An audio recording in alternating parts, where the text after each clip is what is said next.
नमस्कार जय जगन्नाथ। आज वीडियो को मुझे स्वागत करुच्ची। आशा करुच्ची समस्ते भल थे।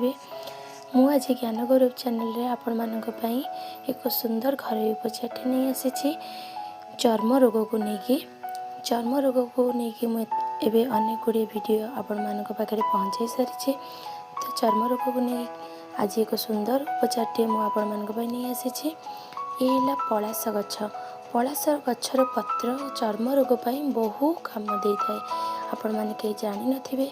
पलाश गछर पत्र को सिझे से पानी रे जदि आपण मैंने कौन भी चर्म रोग होती आपण मैंने जदि से चर्म गाधौंट भी आपड़ जदि गाधेबे भी आपणकर बहु प्रकार चर्म रोग दूर हो। जदि मुख व्रण रही जदि आपण मानकर मुख व्रण हो मुहर जो मानकर व्रण हो जाए बिल्कुल भल होनी तो से माने रेगुलर पणस पत्र को सिझाई पलाश पत्र को सिझाई से पानी को मुह धोइले आपण मानकर मुख व्रण दूर हो सहित कला दाग दूर हो।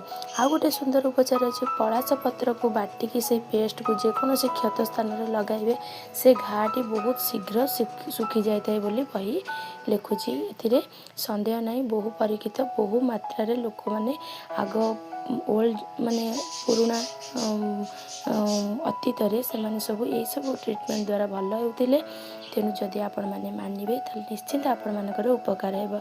वीडियोटी भल लगुले बहु मात्रा शेयर करूँ कारण ये कथा को कहीं भी जानी न था। रही जय जगन्नाथ।